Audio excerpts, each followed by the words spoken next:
আসলে আপনারা যারা ঢেলা বা ঝিরনা এই জোনে যারা সাফারি করবেন তাদেরকে কিন্তু এই রামনগর থেকে আরও ওই 14-15 কিলোমিটার এগিয়ে আসতে হবে। আমাদের রিসর্টের সম্পূর্ণ এরিয়াটা সুইমিং পুল থেকে স্পা সব কিছুই রয়েছে কিন্তু আমাদের এই রিসর্টে।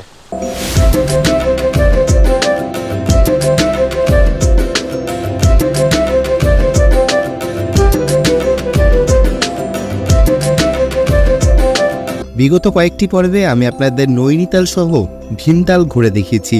আজ পালা নৈনিতালকে বিদায় জানিয়ে জিম করবেট ন্যাশনাল পার্কের উদ্দেশ্যে যাত্রা শুরু করার সঙ্গে রাস্তায় আমরা দেখে নেব হালদোয়ানি থেকে সহজে মুন্সিয়ারি মাত্র ৪৫ মিনিটে পৌঁছানোর জন্য নবনির্মিত হেলিকপ্টার পরিষেবা।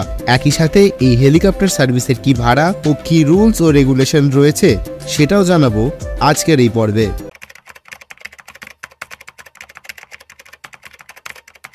গত পর্বে আপনারা দেখেছিলেন আমরা ভীমতালের লেক ট্যুর সম্পূর্ণ করে পুনরায় নৈনিতালে ফিরে এসেছিলাম। সেদিন রাতে আমরা নৈনিতালের মল রোডের কাছাকাছি একটি হোটেলে রাত্রিবাস করি। নৈনিতালে বিগত 2 দিনে আমরা প্রচুর বৃষ্টিপাতের সম্মুখীন হই। গতকাল সন্ধ্যা থেকেও একই রূপে মুষলধারে শিলাবৃষ্টি শুরু হয়। শিলাবৃষ্টি এ দেখুন অলরেডি শুরু হয়ে গেছে, প্রচুর পরিমাণে কিন্তু বড় বড় শিল পড়ছে। এবার এই শিলাবৃষ্টি যদি কন্টিনিউয়াসলি চলতে থাকে তাহলে রাতের বেলা কিন্তু আজকে আমরা স্নোফলও দেখতে পারি। এবং মাঝরাতে নৈনিতালের অবস্থা কিছুটা এরূপ এসে দাঁড়ায়। নৈনিতালের রাস্তাঘাট একেবারে শ্বেত শুভ্র বরফে ঢেকে যায়। কিন্তু 2 দিনের মেঘাচ্ছন্নতা কাটিয়ে ফের আমরা অপার প্রাকৃতিক সৌন্দর্যে মোড়া নৈনিতাল শহরের দেখা পাই আজ সকালে। পরপর 2 দিন আমরা এই নৈনিতালকে পুরো একদম সেই মেঘাচ্ছন্ন দিনে দেখেছি। আর এই দেখুন আজকে নৈনিতালের আকাশ বেশ কতটা পরিষ্কার। এই দেখুন আজকে পুরো রোদ ঝলমলে আকাশ, সবাই নৈনি লেকে বোটিং করছে। আজকের ওয়েদার খুবই ভালো। জানি না আমাদের এই 2 দিন কেন খারাপ ওয়েদার পেলাম। কালকেও আমরা ঠিক এই সেম গাড়িটাতে করেই কিন্তু ভীমতাল বা তালের যে সার্কিটটা আছে সেই টোটালটা কিন্তু সাইট সিন করেছিলাম। আজকেও সেই ইউএসজির গাড়িতে করেই আমরা চলেছি হালদোয়ানির পথে। নৈনিতাল মেল রোডকে বিদায় জানিয়ে আমরা এবার নিচের দিকে নামা শুরু করলাম, অর্থাৎ আমাদের গন্তব্য হবে হালদোয়ানি হয়ে রামপুরের উদ্দেশ্যে। অল্প কিছু সময়ের মধ্যেই আমরা এসে পৌঁছালাম হালদোয়ানির ইন্দিরা গান্ধী স্টেডিয়ামের সামনে, অর্থাৎ যেখান থেকে মুন্সিয়ারি, পিথোরাগড় ও চাম্পাবাদ যাওয়ার হেলিকপ্টার সুবিধা রয়েছে। ঘড়িতে সময় এখন ঠিক 11টা 47 আর আমরা এই এসে পৌঁছালাম ইন্দিরা গান্ধী স্টেডিয়ামের সামনে, যেখান থেকে কিন্তু ওই মুন্সিয়ারি যাওয়ার হেলিকপ্টার ছাড়ে। সামনেই রয়েছে হেলিপ্যাড। যেদিনকে আমরা লালকুয়া থেকে যাচ্ছিলাম নৈনিতালের দিকে তখন একবার এখানে দাঁড়িয়েছিলাম। সেদিনকে ওয়েদার খারাপের জন্য এখানে কোনো লোকজনই ছিল না। আজকে প্রচুর গাড়ি, লোকজন সবাই কিন্তু এসেছে শুধুমাত্র ভালো ওয়েদার হয়ে যাওয়ার জন্য আর এই হেলিকপ্টার রাইডটাকে এনজয় করার জন্য। এতদিন পর্যন্ত আমরা জানতাম যে নৈনিতাল থেকে অথবা হলদোয়ানি থেকে মুন্সিয়ারি যাওয়ার জন্য রয়েছে শুধু সড়ক পথ মাধ্যম। গাড়ি করে মুন্সিয়ারি পৌঁছাতে সময় লাগতো প্রায় 10 থেকে 12 ঘন্টার কাছাকাছি। যেহেতু অতিরিক্ত সময় লাগে তাই বেশিরভাগ পর্যটকেরা অতিরিক্ত একদিন রানীক্ষেত অথবা আলমোড়ায় হল্ট নিয়ে পরদিন কৌশানীতে সাইট সিন করে মুন্সিয়ারি এসে পৌঁছাতো। 27শে ফেব্রুয়ারি 2024, মাত্র কয়েক মাস আগেই এই হেলিকপ্টার সার্ভিস চালু হওয়ার জন্য এই 10 থেকে 12 ঘন্টার মুন্সিয়ারি পৌঁছানোর সময় এখন এসে দাঁড়িয়েছে মাত্র 45 মিনিটে। চলুন তাহলে এবার আপনাদের জানানো যাক কিভাবে আপনারা এই হেলিকপ্টার সার্ভিস বুক করতে পারবেন। এই হেলিকপ্টার সার্ভিস বুক করার জন্য আপনাদেরকে প্রথমেই চলে আসতে হবে www.heritageaviation.in এ। এছাড়াও আমি এই ওয়েবসাইটের ডাইরেক্ট লিংক আমি আমার ভিডিও ডেসক্রিপশন বক্সে দিয়ে রাখলাম। সার্চ রেজাল্টের প্রথম অপশনে থাকা হেরিটেজ এভিয়েশনের ওয়েবসাইট ওপেন করে নিতে হবে। ওয়েবসাইট ওপেন হওয়ার পর নিচের দিকে স্ক্রল করে রিজিওনাল কানেক্টিভিটির উড়ান ফ্লাইট অপশনটি চুজ করতে হবে। এরপর উপরে থাকা ফ্রম লোকেশন থেকে আপনারা চুজ করতে পারেন আপনারা কোন লোকেশন থেকে ফ্লাই করতে চান। আমার ক্ষেত্রে আমি হালদোয়ানি অপশনটি চুজ করলাম। এরপর আপনাদের চলে আসতে হবে টু লোকেশনে ক্লিক করে মুন্সিয়ারি চুজ করে নিতে হবে। এছাড়া আপনারা যদি পিথোরাগড় বা চাম্পাবাদ যেতে চান সেটাও এখান থেকে চুজ করতে পারেন। এরপর আপনাদের চুজ করতে হবে ডিপার্চার ডেট, অর্থাৎ কোন ডেটে আপনি আপনার এই জার্নিটি সম্পূর্ণ করতে চান। এরপর আপনাদের মেম্বার সিলেক্ট করতে হবে। মেম্বার সিলেক্ট হয়ে গেলে সার্চ ফ্লাইটে ক্লিক করতে হবে। এরপর আপনাদের দেখে নিতে হবে কোন সময়ের ফ্লাইট আপনারা চুজ করবেন। হালদোয়ানি থেকে দিনে মাত্র 2টি ফ্লাইট ছাড়ে, প্রথমটি সকাল 7:45 ও দ্বিতীয়টি দুপুর 12:30টায়। 2টি ফ্লাইটই 45 মিনিটের ব্যবধানে আপনাকে মুন্সিয়ারি পৌঁছে দেবে। ওপরে রাইট অপশানে ক্লিক করে আপনাদের ফ্লাইট সিলেক্ট হয়ে গেলে নেক্সট অপশানে ক্লিক করতে হবে। এক্ষেত্রে আপনাদের জানিয়ে রাখি, মূল ভাড়া থেকে আপনাদের অতিরিক্ত 5% জিএসটি পে করতে হবে। এরপর আপনাদের নাম, জেন্ডার, বয়স ও বডি ওয়েট ও আধার কার্ড নাম্বার ফিল করতে হবে। এই সমস্ত ফিল আপ হয়ে গেলে কন্টিনিউ অপশানে ক্লিক করতে হবে। এরপর আপনাদের কন্ট্যাক্ট ডিটেলস ফিল করতে হবে, যেমন আপনার নাম, ফোন নাম্বার ও মেল আইডি। এরপর নেক্সট বাটনে ক্লিক করার পর আপনাদের সামনে টিকিট ডিটেলস চলে আসবে। এইখানে আপনাদের সমস্ত ডিটেলস চেক করে নেক্সট অপশানে ক্লিক করতে হবে। Payment and confirmation page open হবে। এরপর টার্মস অ্যান্ড কন্ডিশন বক্সে ক্লিক করে সাবমিট অপশন চুজ করতে হবে। এইখানে লগ ইন অ্যাকাউন্ট দেখালেও আপনি শুধু এইখানে আপনার মেল আইডি দিয়ে কন্টিনিউ অ্যাজ আ গেস্টে ক্লিক করতে পারেন ও সরাসরি পেমেন্ট পেজে চলে আসতে পারেন। এরপর আপনার পছন্দের পেমেন্ট মেথড থেকে আপনাদের পেমেন্ট সম্পূর্ণ করুন ও টিকিট কালেক্ট করে ফেলুন। এছাড়া কিছু গুরুত্বপূর্ণ তথ্য আপনাদের জানিয়ে রাখি, ফ্লাইটে আপনার বডি ওয়েট যদি 85 কেজির বেশি হয়, সেক্ষেত্রে আপনাকে অতিরিক্ত প্রতি কেজিতে 100 টাকা করে এক্সট্রা পে করতে হবে। ধরুন আপনার বডি ওয়েট 90 কেজি, যেহেতু ফ্লাইটে মাত্র 85 কেজি পর্যন্ত ফ্রি, তাই অতিরিক্ত 5 কেজি বডি ওয়েটের জন্য আপনাকে 500 টাকা এক্সট্রা দিতে হবে।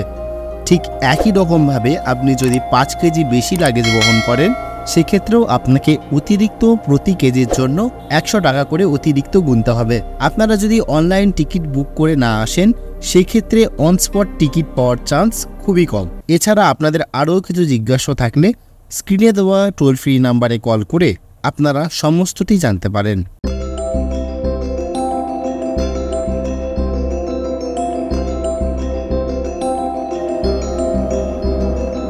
এরপর হালদোয়ানির ইন্দিরা গান্ধী স্টেডিয়াম থেকে আমরা রওনা দিই রামনগরের উদ্দেশ্যে। হালদোয়ানি থেকে রামনগরের দূরত্ব প্রায় 56 কিলোমিটার। এছাড়া নৈনিতাল থেকে রামনগরের দূরত্ব প্রায় 62 কিলোমিটারের কাছাকাছি।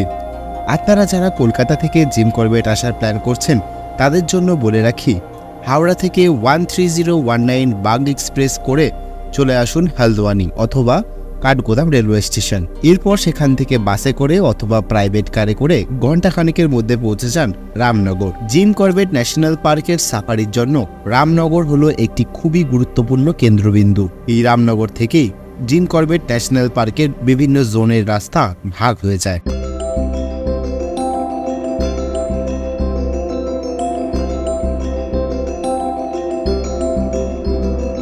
কিছু সময়ের মধ্যেই আমরা এসে পৌঁছালাম হালদোয়ানি শহরে। ঘড়িতে সময় এখন ঠিক 1:13। চলেছি রামনগরের পথে।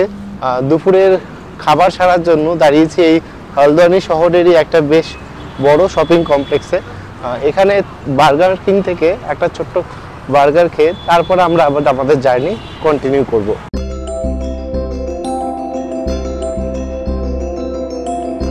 বার্গার দিয়ে দুপুরের ভুরিভোজ ছেড়ে আবার আমাদের যাত্রা শুরু হলো রামনগরের উদ্দেশ্যে।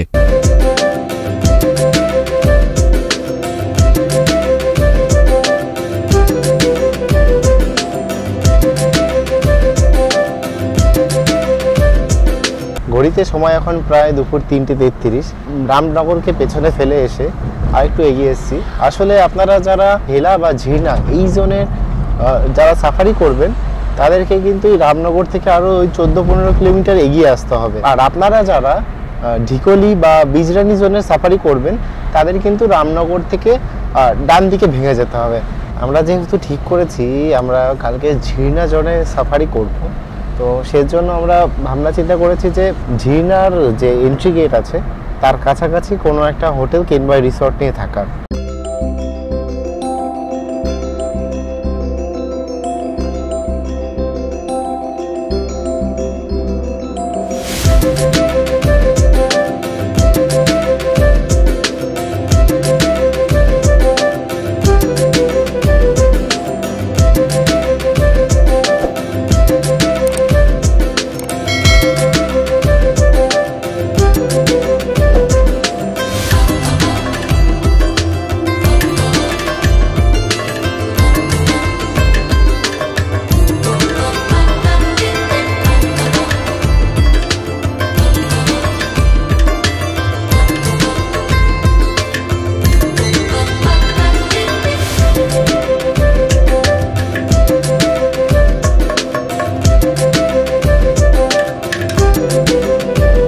এবার আমরা প্রবেশ করে গেলাম আমাদের আজকের থাকার আস্তানা অর্থাৎ অশোকা টাইগার ট্রেল রিসর্টে।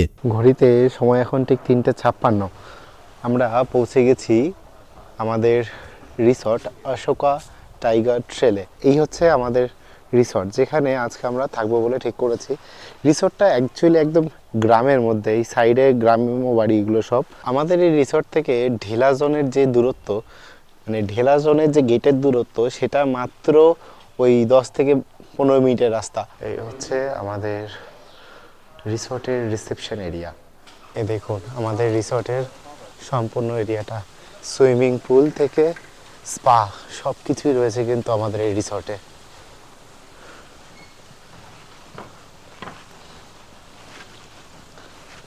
এই হচ্ছে দি অশোকা ট্রেলসে আমাদের রুম। এই হচ্ছে একটা ডবল বেড ডিলাক্স রুম। দেখুন বড় পাড়া একটা কিং সাইজের বেড রয়েছে, সাইডেই রয়েছে একখানা মিনি ফ্রিজ, এখানে চার্জিং সকেট, উপরে ফ্যান রয়েছে, এসিরও ব্যবস্থা কিন্তু রয়েছে। আর এইখানে রয়েছে একটা সোফা, তার সঙ্গে একটা টেবিল, সামনে রয়েছে টিভি, সেট টপ বক্স, এখানেও একটা চার্জিং সকেট রয়েছে, ইন্টারকমের ব্যবস্থা। আর এই সাইডে চলে এলে একটা বেশ বড় পাড়া ওয়ার্ড্রপ, তাছাড়া এখানে রয়েছে একটা বড় আয়না এবং অনেকটা স্পেস আছে যদি কোনো মহিলা এখানে সাজগোজ বা রেডি হয় তার জন্য পারফেক্ট জায়গা। আর এই রয়েছে একটা জানলা, যেখান থেকে এই দেখুন পুরো এই সাইডে গ্রামের ভিউটা পাওয়া যায়। যেমনটা আপনাদেরকে বলেছিলাম আমাদের রিসর্টটা একদম গ্রামের ভেতরে। অ্যাকচুয়ালি যারা এইখানে সাফারি করতে আসে তারা ম্যাক্সিমাম কিন্তু এই টাইপের জায়গাতেই থাকে। এটা হচ্ছে একদম ঢেলার ভেতরে, ঢেলার গেট থেকে জাস্ট 1 থেকে 1.5 কিলোমিটার ভেতরে আসলেই আমাদের এই রিসর্টটা পড়ে। এইখানে কিন্তু বেশ আরও অনেকগুলো রিসর্ট আছে, তার মধ্যে আমরা এই রিসর্টটাকে চুজ করেছি। আর তাছাড়া এই সামনে রয়েছে একটা টেবিল, এখানে রয়েছে ইলেকট্রিক কেটেল, কফি করার জায়গা, কফি মাগ, জল সব কিছু রয়েছে। তাছাড়াও রয়েছে গা লাগোয়া একটা বেশ সুন্দর বাথরুম। বাথরুমে কিন্তু ফ্যানের ব্যবস্থা রয়েছে, এটা একটা মানে আমার কাছে নতুনত্ব লাগলো। এছাড়া রয়েছে এখানে সুন্দর একটা বেসিন, আর তাছাড়া ওয়েস্টার্ন স্টাইল কোমোড। আর এই হচ্ছে পুরো বাথ সেকশনটা, আর তার সঙ্গে এখানে হেয়ার ড্রায়ারও দেওয়া রয়েছে। তাছাড়া আমাদের এই রুমে বেডের পাশে রয়েছে বড় পাড়া একটা জানলা, যেখান থেকে আমরা সাইডের গ্রাম্য ও পাহাড়ি পরিবেশটা দেখতে পাবো। একটা সুইমিং পুলের একটা বেশ সুন্দর ভিউ কিন্তু এখান থেকে পাওয়া যাচ্ছে। এছাড়া এই অশোকা টাইগার ট্রেল রিসর্টে রয়েছে বড় একটি ডাইনিং এরিয়া। ডিলাক্স রুম ছাড়াও এখানে রয়েছে কটেজের সুব্যবস্থা, বড় সুইমিং পুল ও তার সামনে বেশ সুন্দর বাঁশ গাছের ঝাড়।